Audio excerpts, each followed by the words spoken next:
Hello and welcome in. Please do not leave your luggage unattended on the station.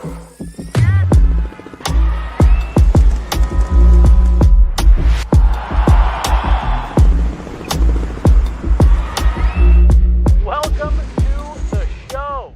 Hello, everybody. Welcome into the official podcast of the Colorado Eagles. I'm Meghan Angley, and in just a second, I'll be joined by Jesse Montano. We're credentialed reporters with Guerrilla Sports covering both the NHL and AHL, and we are digging into the Colorado Eagles. It's been a minute since we've caught up with you in an episode, so we're just going to bring you up to speed with what's been going on around the team. Right now, they are tied for the first place spot in the Pacific Division with 64 points, a 29-11, 3-3 record. They have 3 games in hand on Ontario, and 26 games remain in the season. I know that's still a good chunk of games, but coming out of this all-star break for the Colorado Eagles, they're going to enter into their, kind of trade deadline period that's in junction with the NHL trade deadline period. And it just feels like it's a sprint to the end of the season from that point on. And the reason I bring it up is because the seeding, especially within the division, matters for the playoff picture. Not only the home ice advantage, but there's a first round bye. And so that is going to be given to whoever wins the Pacific. The Eagles have been in a really good spot for a lot of this season to take that top spot, but they're neck and neck with Ontario. So this back half of the season is incredibly important for the Colorado Eagles. They have a 5-3-2-0 record in their last 10 games. They just wrapped up a home-and-home series against the Chicago Wolves, and they picked up points in 3 of those 4 games, going 1-1, 2-0. It was a difficult series for them on the road this last weekend, but that Nikita Prishchepov line with Tristen Nielsen and Jayson Polin scored in that Saturday OT game that picked up a point, as well as Jack Ahcan and Valtteri Puustinen opening the scoring on that Sunday game. Jayson Polin notched his 7th of the season. Just keeping in mind, some of the fluctuating lines that we've seen so far, I think that the Prishchepov line with Nielsen and Polin has found a little bit of chemistry and is very difficult to play against. So that's been something fun that I've been keeping an eye on, as well as the top line. That includes Alex Barré-Boulet, Jayson Megna, and Ty Felibert. They have been really big in clutch moments, and I think that's been some of their consistent offensive success as well. And then I'll bring Jesse into the fold because we'll start talking about some of the other updates around the team. Somebody that you've had the chance to cover for several seasons in Jacob MacDonald. He's worn a letter for this team as an alternate captain as well. He was taken off of the season opening injury reserve and placed on waivers to be reassigned back to the Eagles, officially cleared waivers, and is now activated for the Colorado Eagles. It doesn't mean he's guaranteed to return to play. It's just that next step in the return to play process. He had a procedure in September and has been rehabbing according to plan. These last couple of months, he's been getting on the ice, ramping up in that way. So this has just been a really good beacon of the progress that he's made and just how close he is to returning to action for the Eagles. So obviously he has the, first of all, hello, good to Hello, see you. Jesse. Yeah, Welcome in. Been a couple weeks since we've been on an Eagles pod together, so happy to be back at it, talking Eagles. Jacob MacDonald. So first of all, one of the tougher hockey players that I've ever seen was on the receiving end of one of the harder hits I've ever seen in person, years and years ago. And again, just has this, survival kind of instinct. Jacob MacDonald, what a warrior, always works his way back. And really, I think has been one of the was one of the first real kind of new age defensemen in pro hockey that at least that I covered, you didn't see a lot of defensemen that scored the way that MacDonald scores or drives offense the way that he does. He was one of the first ones that I got to see really do that at a high level in the Avs organization when I first started covering the team. So I was happy when he came back. I always love the opportunity to get to cover, see, talk about Jacob MacDonald. But again, we know what he did for this team last year. I think not only what he brings on the ice, but maybe not to the same level of a guy like Gabe Landeskog, but with where this Eagles group is at, what their goals are, what's realistic for them this year, Jacob MacDonald can add in so many areas, not just, like I said, helping them put the puck in the net, but that's a veteran player who's played in high pressure situations, has been part of Eagles teams and otherwise that have gone on good playoff runs, have had high expectations. So this is a guy that I think with this point in the season, there's no sense in rushing these last weeks of him getting back to play, but it's just nice to see that, look, players aren't allowed to be moved up and down if they're injured. So the fact that we're even able to see this roster transaction, I think, is a really positive sign for where Jacob MacDonald's timeline is at. Yeah, and just based on the early projection of his timeline for return, it was placed about February coming out of the break. So everything has felt really on schedule with respect to that. And what an interesting late season ad that just makes the Eagles back end so dangerous, because it's been good. There's been great depth. Like Sage Weinstein got recalled from the Grizzlies a little bit ago, got his first pro goal.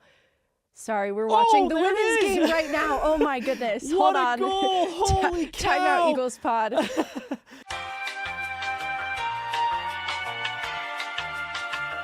Welcome back in. Meghan Keller just scored the gold medal. Golden goal. So we had a live react to that, which is exciting. In a second, we'll use it to segue into USA Hockey Night, which is this Saturday for the Eagles. And they have a USA Hockey inspired jersey that they will be wearing for the game. So before we get to that, we were talking about Jacob MacDonald on the heels of a 31 goal season, just a late season ad for the Eagles back end, and just how much more dangerous they get because of this. Well, so I want to tie a parallel to a one-time Colorado Eagle himself last year, Gabe Landeskog. And how much did you and I talk about that last season for the Avs, that there was no trade deadline ad that the Colorado Avalanche were going to make that was going to supersede what Gabe Landeskog could bring to them. And I feel really similar here about the Eagles being able to add MacDonald back into the lineup. There's, for the most part, there's very, very, very few players that you can reasonably add to this lineup that are going to provide more value, that, like we were saying, not just from a skill standpoint, not just from a production standpoint, but from what MacDonald provides. And I'm not even going to stop at the Eagles, Megan. I'm going to say the organization, right? Leadership, maturity, experience. When you made that mention of like a great off-season ad, mid-season ad, my mind went back to last year when we were approaching the NHL trade deadline, and you and I just kept having that conversation of, if Gabe Landeskog comes back, there is no player that you could acquire via trade that is going to be better than that. I feel really similar about MacDonald coming back for the Eagles. Yeah, I'm excited because they've had good depth on D, so much so they were able to make a trade earlier in the year and bolster up on some forward depth. We'll talk about Luke Toporowski a little bit later in the pod. And so much so then that the depth that they've had that has stepped up this year, it means a difficult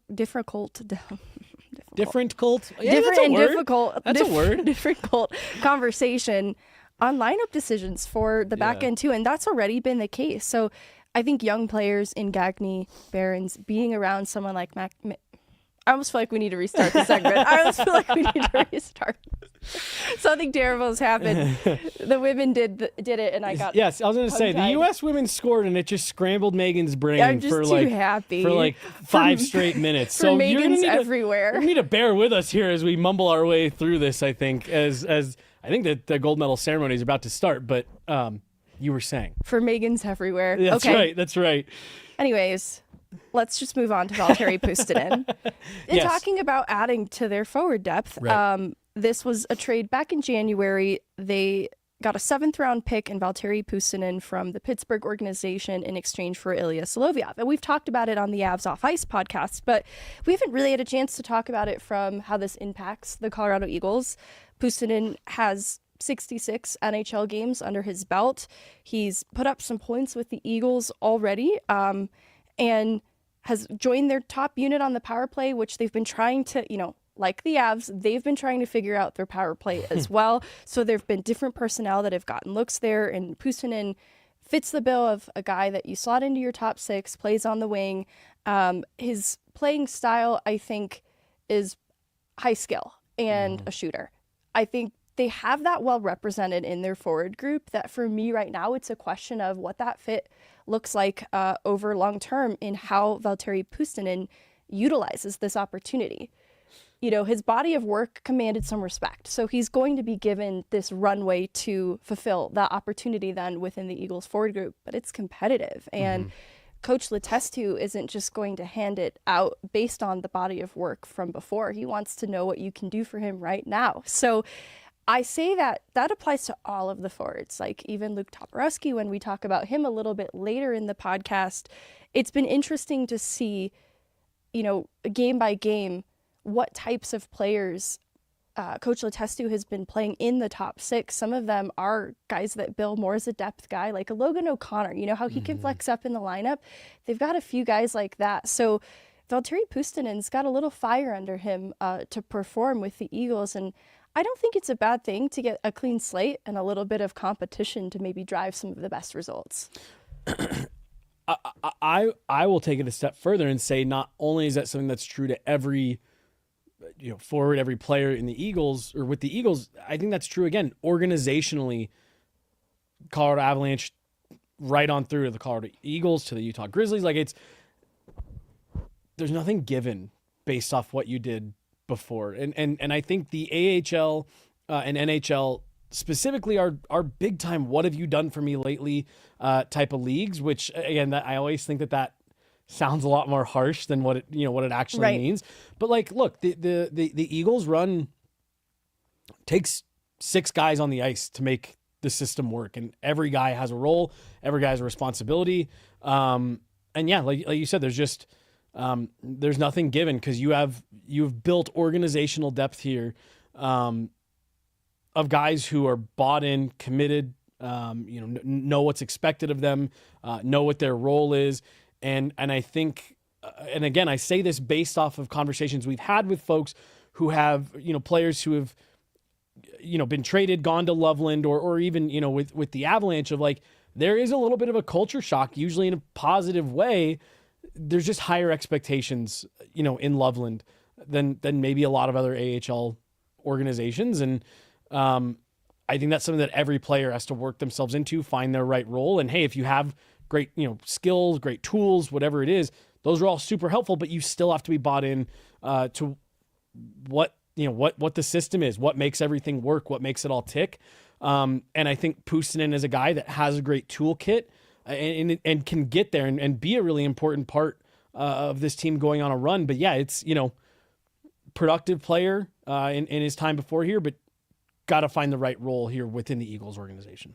8 goals, 20 assists for 28 points from Puustinen in 40 games played this season. And I think it's a great transition to some other conversations around the forward core because Maroš Jedlička, a former 7th-round pick of the Avs, just recently was reassigned to the Grizzlies, has already been recalled back up as of the 17th. And I think it's interesting because he's played some good games for the Eagles this year. This is a prospect that has battled some injury at the start of his transition to turning pro, and this year has had a little bit more luck with it, but it's been such a competitive forward group. This is a similar conversation around Cooper Gay, another player that we've talked about a little bit on the podcast. And so I don't think it's a reflection of Jedlička. I think that it's a wealth of options that they have in forwards that are willing to play the right way. And I think that translates well to players like Mark Sendin, Jake Wise, and Luke Toporowski, who do not cheat the game and are really difficult to keep out of the lineup, but sometimes have to be just because they have so many really great options. And I think the other part of the conversation this transitions well to is guys like Taylor McCarr, who I think have earned a really solid spot in the lineup, but are also in fundamental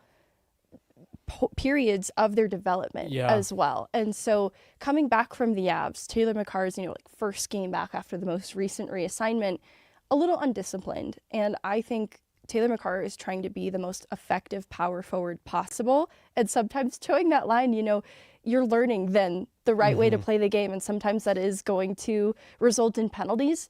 I'm not necessarily encouraging that, but I think it's the best time for Taylor McCarr to be figuring that out because he does want to be tough to play against and he wants to be a little bit of a pest, a little bit of a menace. And honestly, I think the name on his back, it results in a different reaction from opponents. there's no getting around it. It's not something that he's ever talked about, complained about, because that's just not the type of player that he is. Right. But you see it on the ice that he gets a little extra, extra cross checks to the back, and he just has to absorb it and be above it all while still being hard to play against. And so I think that's the part of his game that he's really figuring out right now, because he's such a polite person. I do think that this is hard for him to do on the ice, and he's figuring it out, though, because he can be really difficult to play against and a really difficult forecheck threat because of some of his toolkit, which is a long reach, a lot of speed, so he can come at you with a lot of force. He's a big boy, yeah. Yeah, he's really large. So there are so many things that can make Taylor McCarr a really effective pro player. Well, and like we've talked with Coach Letes too about, really it's something that's unique about the AHL. Of you do have to balance developing players and helping make sure they grow while doing what's best for your club to win. And I think you mentioned, you said depth a second ago. Like, I think they've done a really good job. One, I think there were last season in particular, there's so many injuries with the Colorado Avalanche, which meant there was a lot of players missing from the Eagles lineup, right? Like we've talked about that on the show before, that there's a lot of fans who think about like, oh man, the Avs are going through injuries. And yeah, that trickles all the way down organizationally. So I think for the Eagles, there was a real emphasis on making sure that you had that depth, that if you got into a situation like that again this year, where you're missing a lot of guys are coming out of the lineup, you're dealing with injuries of your own, that you've got guys that you feel confident, exactly what you said just a minute ago, Megan, are committed to the system, understand their role, know what their job is. And I think that it's by doing that, you end up, I'm repeating a lot of what you said at this point, but you end up with a lot of those guys who should be every night players not being in, and there's just a balance to it. But again, I think it's all very intentional, and I think it all feeds itself. And Taylor McCarr getting to play with a guy like Jayson Megna, who's a veteran, who's having a great year, but who's been around, a guy like Jacob MacDonald, things like that. Like, I think that helps a guy like Taylor McCarr, who's a young player growing in his career, while also helping a guy like Jayson Megna, that here's this young guy that is coming up, that you can kind of help take under your wing a little bit, and I imagine that's rejuvenating for a guy like Jayson Megna, who is 36 years old and is getting near the end of his career. And where I'm going with all this is everything that you just talked about. I think they've done a great job. I think there's such a great blend of players here, and I think it's why, going back to the first episode this season, we have talked about the expectations for this team and the ceiling for this group here. And I think it's because they have a really nice mix. Yeah, the front office has done a great job of not only providing the Avs with depth, but the Eagles with depth of their own. Yep. And I think the year before, this was a revolving door of injuries that was really difficult for the coaching staff to manage. And that's sort of the nature of the AHL across the board. But this year, it has just felt like they are so much more insulated in being prepared for the inevitable injuries and fluctuations that happen inside an AHL lineup, which kind of is another point I just wanted to quickly touch on. A player like Tristen Nielsen, who has played inside the Eagles' top six so much this season and has been really pivotal for them in key moments, has been playing on that third line I talked about with Prishchepov and Polin. And the thing is, it's a third line that's probably a second line on other teams, and it's where that hierarchy of lines gets a little bit confusing in the AHL, because Tristen Nielsen still has the top six toolkit, but they're finding something really good in the chemistry of how he plays alongside Prishchepov and Polin, to include Polin, who's been getting looks on the top power play unit. So there's no shame in being a third line player when it's the Colorado Eagles and that's just the way they're constructed. You could still be an effective guy on the top power play unit, like Jason Polin, what he's been doing from the bumper spot. And so I just think those are important points worth making too, that if you look at a lineup sheet and you see Nikita Prishchepov, a highly touted prospect, even though he was a late round pick, he got in some NHL games early after the draft and really impressed a lot of people, right? He dealt with some injury at the start of this year, which is why he just hasn't maybe been in the call-up conversation as much. But I want to drive home a point. When you see him on that third line in the lineup sheet, it's not a reflection, it's not a negative thing. It's not an indictment, yeah. Yeah, it's actually good for him to be getting those reps in too, learning how to make the most of limited minutes. He's leaned on very heavily inside games. Because when you think about the role he'd have in the NHL, it's going to be similar. Right. I completely agree. And I'm actually going to draw a parallel to a conversation I had with Eric Johnson. Geez, I think it was the year after, or the season after the Avs won the Stanley Cup. And one of the things he talked about of what made that group so special was everybody understood their role. And he said exactly what you just referred to. He said that the Avalanche in 22, we had guys on our fourth line that could have been on pretty much any other team's third line. Guys on our third line that could have been on a bunch of other teams' second line. And he's like, but it worked because everybody understood what was needed of them, why they were in that role, and everybody bought into it. And when you have that, when guys are maybe playing, again, just in the example you're giving, guys are maybe playing further down in the lineup, from a mentality standpoint, you can kind of go one of two ways with that, right?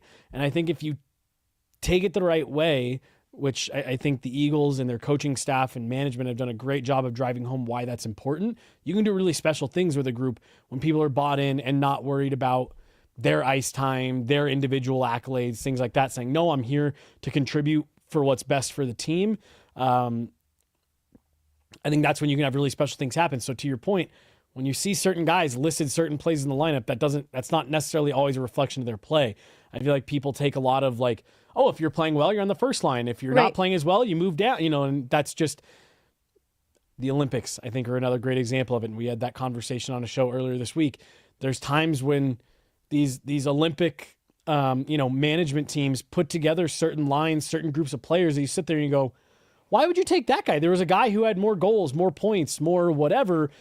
And what's the old Herb Brooks line? Not looking for the best players, you're looking for the right ones. And I think a lot of that also has to do with who buys in and who are the right players that you need in your lineup. That is such a good transition for the conversation around these USA Hockey inspired jerseys that the Colorado Eagles put out. Beautiful. I sent you the pictures a second ago. So I wanted to get your reaction. I think Just Beautiful captures it pretty well. It's USA Hockey Night on Saturday. Some pretty special guests in the building. We were technically cut here when you sent it to me, but I think we do have it on film. So I can I'll see if I can dig it up and play it, because I hadn't seen them. Truthfully, Megan was showing me the live reveal of it here on the show. They're fantastic. Yeah. What I love about them is that I feel like you see teams, not just with USA stuff, but like they try to we paid homage to these old jerseys with this key design element. Right. I love that they were just like, no, we're going with a tried and true great design that has some great history tied to it. And there are some small parallels in the organization back to that team, but no, I couldn't be a bigger fan of how they look. And I love keep it simple. And they went with there's nothing wrong with the design of that jersey, so why mess with it at all? And that's what they did. I love that take so much. All right, we're going to hear from Coach Letestu because he talks a little bit in this post-game interview. This was after a really big win on the second night in their last home series. So it was that 4-game home and home against the Chicago Wolves. They had a difficult loss, in OT the game before, so picked up a point, then a huge message of a win the next game. I think it was 6-2 over Chicago. So Letestu talked a little bit about the big impact from the line of Barré-Boulet, Megna, and Ty Felleber, who has been playing insane hockey as of late. 4 goals, 6 assists in the last 10 games for Barré-Boulet. And right now, the team leader in goals, Jayson Megna, he scored his 21st of the season that last weekend. And it's the 3rd time in his 14-year career that he has hit the 20-goal mark and beyond. So his point production pace right now, it's close to his career high. And because there are those 26 games left in this season, we're very realistically talking about Jayson Megna having a career high season in points. Goals is 26, so he's only 5 away from eclipsing his career high in goals. I think that could definitely happen with the rate that he's been producing. So exciting to see that he's having just an incredible year. Alex Barré-Boulet, new to the organization, did get called up by the Avs, earned an assist in that game. I think he's really rounded out his game with the Eagles here lately. And then Ty Felleber, not to be slept on in this conversation, a lot of how he helps this line to create goals is through hard work. He's got kind of that Arturi Lehkonen honey badger aspect of his game that I think has made this line so effective. And Coach Letestu talks a little bit about it here. A little bit better of a response tonight. Would you say that you guys came more prepared for it, or was it something like the Barons situation that kind of sparked everything? No, honestly, I thought we played a pretty good game last night and a pretty good game tonight. And today our power play scored some goals. We defended a little better. We got a few more saves. But the game script for me, honestly, was very similar. There's a lot more bleeding out there than I would have preferred tonight, but I'm happy the power play was able to get right and get a few goals and get us going in the right direction. The high stick on Barons is, like you said, a lot of bleeding. Yeah. How's his face or whatever bust open? Yeah, he'll look like a winner. Sometimes that's what it takes. And as soon as they could sew him up, he had a cage on, he was back out there. And I think that's something we've talked about Sean now. He's a competitor. He's not coming out of the game teeth, stitches. He's out there to win. And like I said, sometimes scars are fun stories to tell. Okay. I've asked you about this kind of thing before, but you can see where Chicago starts to get frustrated in this game is maybe trying to bait your players into doing the wrong thing. Are there steps that you take as a coach to try and mitigate that, or do you want to allow some room for your players to feel the emotion of the game? Yeah, I think there has to be some emotion, right? You don't want to play the game, without it. But that being said, we're in full control of that hockey game, and they're trying to get, whether it's a 4-on-4 situation or a power play situation, they're trying to get a spark, right? So you're trying not to give them something to play for. The game is in control, keeping it 5-on-5. So you understand why teams are doing it. It's strategic more than anything. I thought we handled it pretty well for the most part.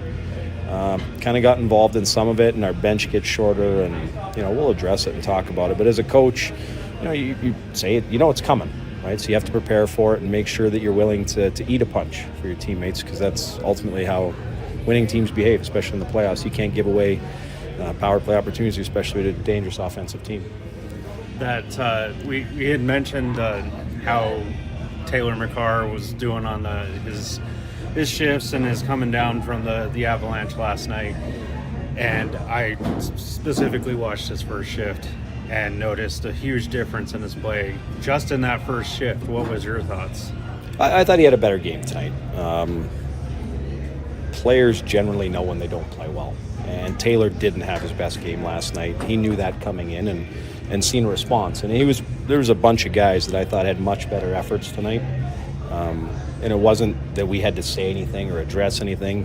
I think that's just part of being a pro, knowing when to respond and when to make sure that you're not going to go on a week-long break playing on 2 bad games. You want to feel good about it. So it was good to see his engagement early, and then he gets rewarded with a goal. So the engagement obviously was a positive for him. Just with young players in general, is it maybe something you take mental note of when they can self-assess like that, and then immediately next game implement some of those changes? Yeah, you're always looking for guys to be kind of self-starters, and the self-evaluation is the hardest thing to get guys to understand. Often the conversation is, well, how do you think you played? And good, almost like if you ask my son when he comes home from school how school was, the answer is always good. But when guys can actually be critical about what went on in the game, not actually tie it to points and how they played in structure, was it close to their identity? When you get a young player to figure that out, that's generally when they take steps. And I think that's what we kind of seen tonight with some guys making an adjustment to the way the game was played and having a much more positive impact. And that's where you're hopefully seeing some of the development we're trying to get done. talked about how dangerous that top line was last night. Second line gets a little bit of a different look. I felt like they had a lot of energy. Can you walk me through kind of how that line came together for tonight? Yeah, honestly, Poe and Wisey had been going pretty good for a while. And TJ's kind of had a tough time of it lately getting points on the board. So the idea was to get some more straight line directional guys like Poe that can go get pucks, and TJ was one of those guys like Taylor who didn't have a good night last night, and you could see right from the first shift there was a little bit different intent and a little bit different intensity to what he was doing, and I thought he had a really, really good night for us. So again, another guy older, different than Taylor, but able to make self-adjustments and bring something to the group today. What about Jason Polin's toolkit do you like on the power play? Well, and I use Arturi Lehkonen as a player, as a comp, where a guy that plays on the interior and does all the dirty things. He gets pucks back, takes abuse, gets inside, and allows some of the skill to make plays on the outside. So that for me is what he's there, and he provides. It has been providing. Now he'd tell you he'd like to finish more. Of course he would, but sometimes a good power play there's ingredients, and he brings a certain ingredient to what we need, and I think he's done a really good job kind of taking that to heart and becoming part of his identity in that group. Good stick Jayson, I guess, right? No kidding. I actually think he's one of the best defensive sticks on the team. Yeah, right. Mm-hmm. And then, so you've got 2 more left against these guys after the break, and things started to get a little bit vicious towards the later half of this game. Do you think that's going to carry over to the game 3? I hope so. I don't think there's any reason for it not to. Usually familiarity kind of breeds a little bit of contempt, but I think when we get the better of them for, in my opinion, 6 periods, there's going to become some frustration on their side. They're going to try and, we're up 6-2. They're going to try and take a chunk out of us. That's you're expecting that. So I thought our guys managed it really well. When they go after you like that, it gives us something to look forward to in a week. So I think our group's not afraid of the challenge next weekend. And then with Minor coming back from that upper body injury, how difficult do you think it is for him to come back and try and get back into the fold of things? Well, the unfortunate part is he's had a lot of time off, for different reasons. This one's obviously an injury, but there's times where he was up with the Avs for 2 weeks and didn't play many games, so he comes down kind of cold and gets back in the net. But Trent prepares as good as anybody. He's a battler. He'll be ready. No qualms about putting him in the net. What are you seeing in that second period that allowed your team to completely take control over the game? We just finished some plays off.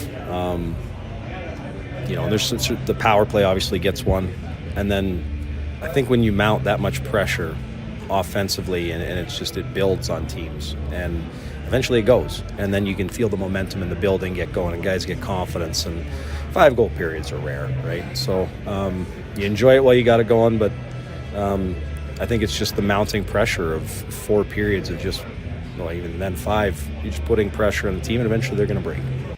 That was Coach Letestu, and a little bit of what has been working, especially inside some of their most dominant periods. I think with respect to the power play, still work in progress. It converted 3 times in that game, but they're still looking to get more consistency, and that's just the name of power plays in general.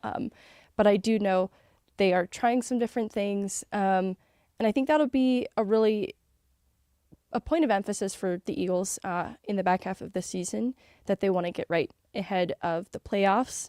The other thing I wanted to shout out is Jayson Megna, yet again. He represented the Eagles in the All-Star Classic this last week, and he won the MVP from the tournament with 4 goals and 3 assists to help the Pacific Division capture the 2026 AHL All-Star Challenge at a sold-out BMO Center. And I think that represents not only the Pacific Division, but the Colorado Eagles very well. Isaac Posh and Coach Letestu also representing the Eagles in the All-Star Classic. But Jayson Megna really popped off.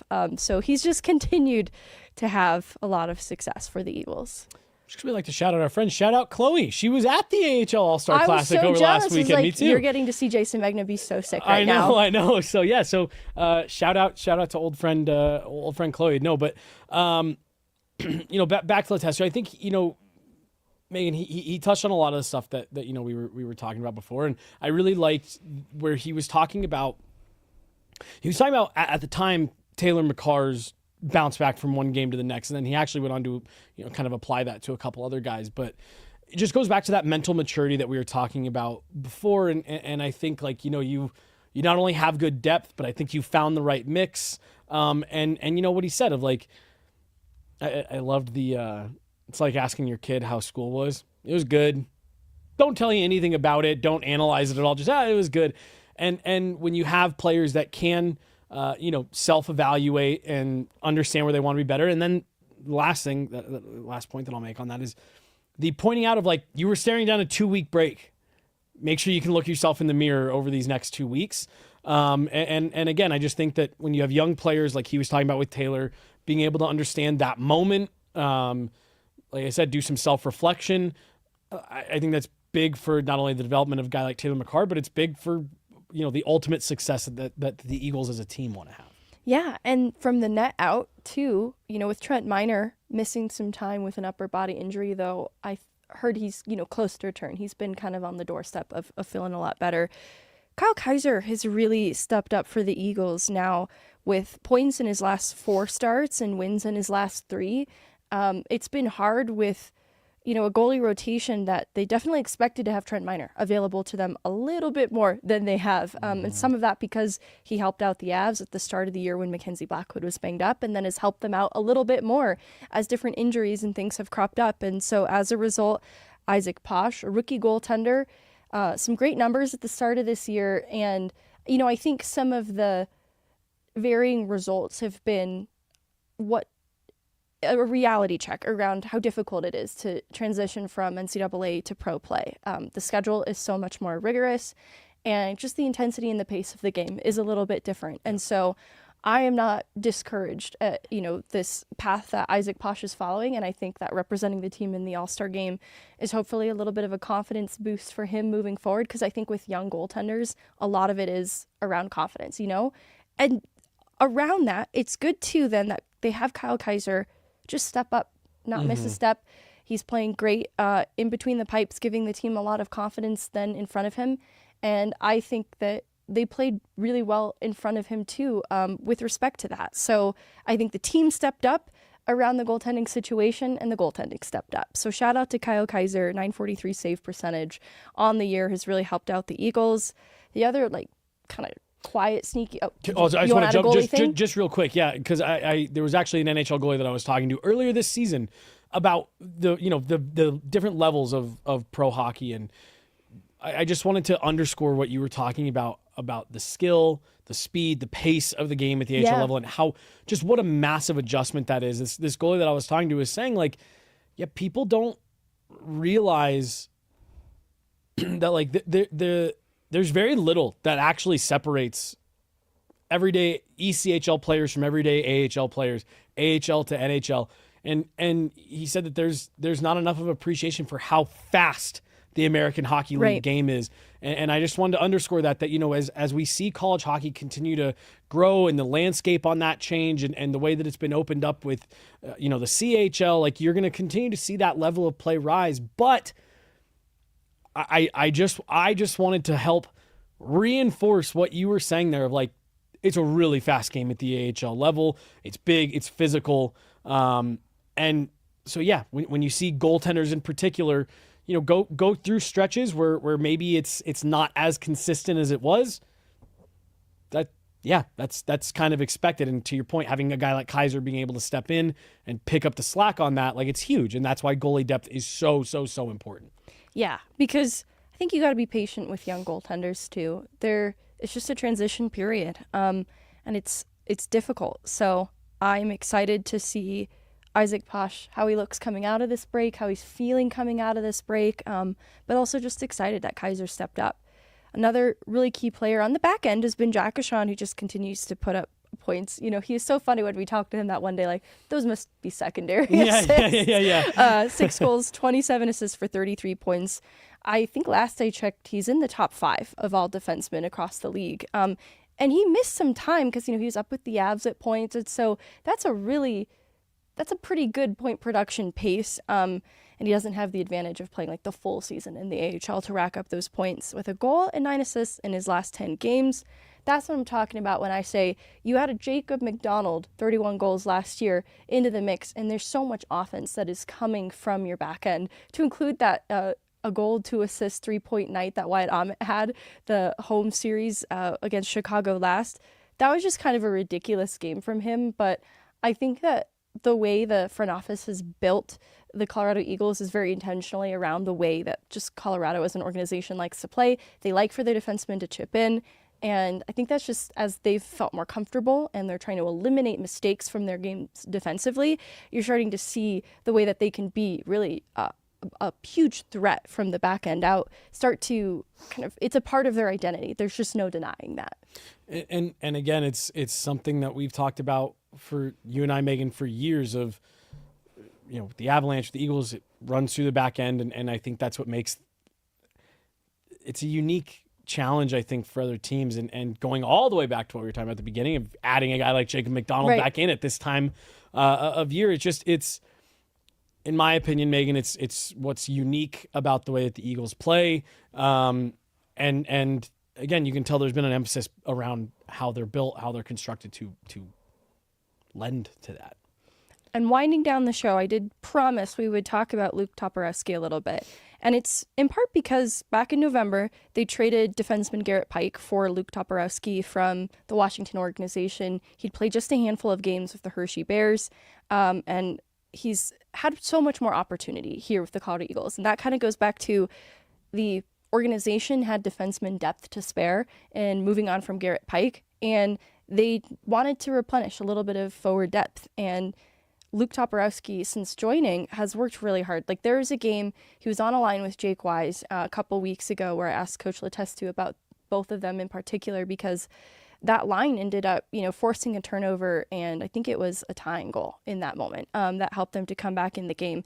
And it's because both Toporowski and Jake Wise really relentless on the forecheck, really pesky. And so that's a player that Letestu said it's really hard to keep him out of the lineup with the way that he plays. He doesn't cheat the game. And so he's been in that rotation of forwards that they can tap into. 4 goals, 6 assists, 10 points over 20 games with the Eagles. And I think that he just kind of is a reflection of everything we've been talking about, that the organization targets. They don't just want good players. They want the right ones. And so even down to when you're talking forward depth, a player like this, they go out in the middle of the season, and it's got to be a little bit of an adjustment. So that was sort of what I talked about with Toporowski in this interview that we'll play. It's just what it's like coming to a new team in the middle of the season, and not just a new team, but one with winning expectations as well. You and I talked about that, I think, in the first episode at the start of this season of they're intentional with players that they bring in. And I think there's a lot of homework done. I think there's a lot of asking around, talking to folks before they bring people in. So like you said, I'm not surprised that he fits the mold. Exactly. This is Luke Toporowski. He played in the Providence organization once upon a time, and so he knew Megna and Ahcan a little bit. So I imagine some of the familiarity there also helped. But here's Luke Toporowski and a little bit more on his adjustment joining a new team in the middle of the season. I know it's been some time since the trade actually happened, but could you walk me through a little bit what that was like from your side? Yeah, I loved my time in Hershey, and I have nothing bad to say about it. It just wasn't working out there, and I think they wanted to do me right and to find a spot that I could get into a lineup. And I know Colorado here was struggling with injuries at the time, so I was fortunate enough to get a call that I'm getting traded to Colorado. So it's been great. I'm loving it here, and it's been unbelievable. Can you tell me about that immediate uptick then in opportunity and role that was afforded to you here? Yeah, it was great. I came in, first game I was on a line with Beebs and with Tynes, which is pretty easy to slot in there. They're two great players. So right off the bat, was playing well and just trying to do my best to prove that I can be in the lineup and be in that kind of a role. And it's been good here, so.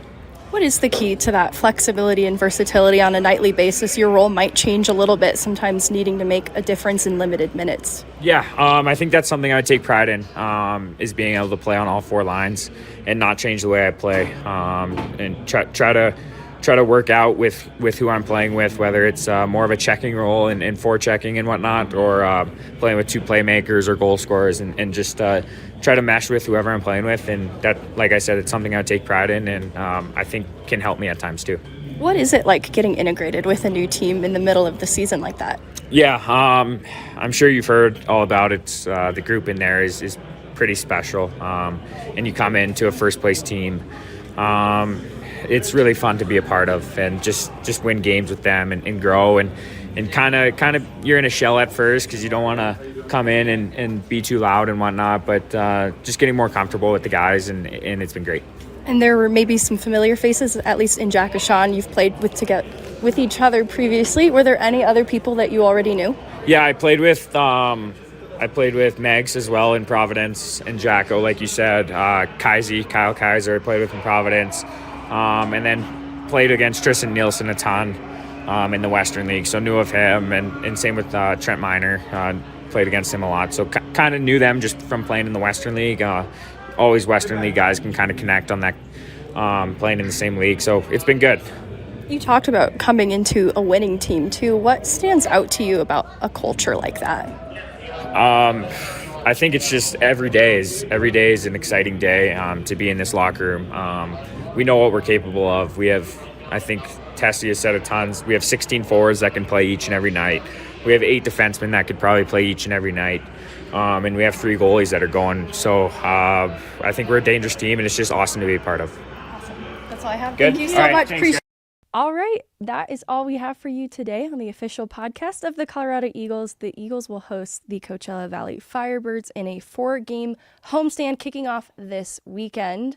And Retro Night on Friday, USA Hockey Night on Saturday. Some really fun stuff coming up around the Colorado Eagles, and I will be there this weekend. So come say hi to me at Blue Arena if you see me. I'm Meghan Angley. That's Jesse Montano, and we will be back with another episode soon. We are going to get back on a more normal schedule. Thank you guys so much for being patient with us.